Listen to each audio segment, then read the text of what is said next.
નમસ્કાર દર્શક મિત્રો, દેશ અને દુનિયાના સુપરફાસ્ટ સમાચારમાં આપનું સ્વાગત છે। આજના તાજા અને સૌથી મોટા સમાચાર જાણીએ પહેલા ચેનલને સબસ્ક્રાઇબ કરી નાખજો। આજના સૌથી મોટા ખેડૂત સમાચાર। રાજકોટ માર્કેટ યાર્ડમાં પીળા ચણા સહિત કપાસ, મગફળી, લાલ મરચાની આવક થઈ રહી છે। યાર્ડમાં આજે પીળા ચણાની મબલક આવક થઈ હતી। ખેડૂતોને સારા ભાવ મળતા ખેડૂતોમાં ખુશી જોવા મળી હતી।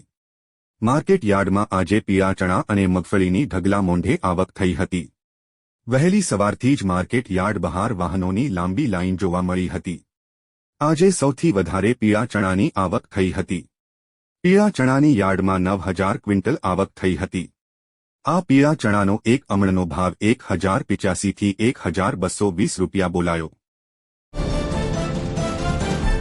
અંબાલાલે કરી ઓગસ્ટ મહિનાની આગાહી। હવામાન નિષ્ણાંત અંબાલાલ પટેલે કહ્યું છે કે 7 ઓગસ્ટે બનનારી સિસ્ટમ ગુજરાતમાં વરસાદ લાવશે। પશ્ચિમ સૌરાષ્ટ્રમાં લો પ્રેશરના કારણે ભારે વરસાદ આવી શકે છે। જૂનાગઢ તેમજ અમરેલીના ભાગોમાં પણ વરસાદ પડી શકે છે। આ ઉપરાંત સૌરાષ્ટ્ર ઝોનમાં બોટાદ, સાવરકુંડલાના ભાગોમાં હળવાથી મધ્યમ વરસાદની શક્યતાઓ છે। તેમજ દક્ષિણ ગુજરાતમાં ભારેથી અતિભારે વરસાદ થતાં પૂરની સ્થિતિ બની શકે છે। પંચમહાલના ભાગોમાં ભારે વરસાદ થઈ શકે છે।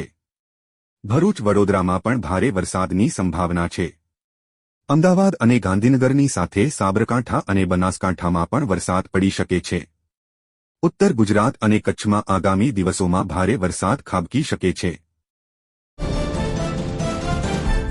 1 ઓગસ્ટથી થતા મોટા ફેરફારો।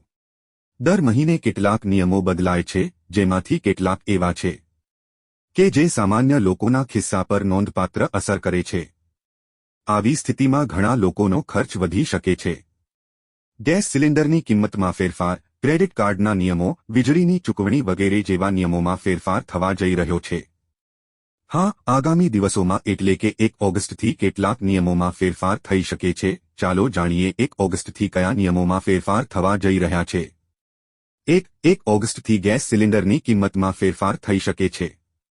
વાસ્તવમાં દર મહિનાની શરૂઆત પહેલા તેલ કંપનીઓ દ્વારા એલપીજી ગેસ સિલિન્ડરની કિંમતમાં ફેરફાર કરવામાં આવે છે, ત્યારબાદ નવા દર નક્કી કરવામાં આવે છે।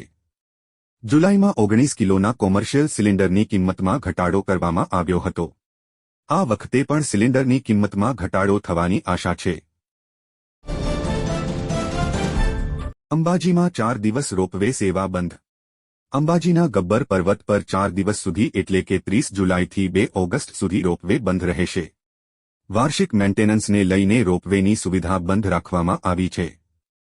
મેન્ટેનન્સ દરમિયાન 4 દિવસ સુધી મંદિર ખુલ્લું રહેશે અને ભક્તો પગથિયા ચઢીને દર્શન કરી શકશે। કામગીરી પૂર્ણ થયા બાદ તારીખ 3 ઓગસ્ટ 1924થી ફરી રાબેતા મુજબ રોપવેની સુવિધા શરૂ કરવામાં આવશે।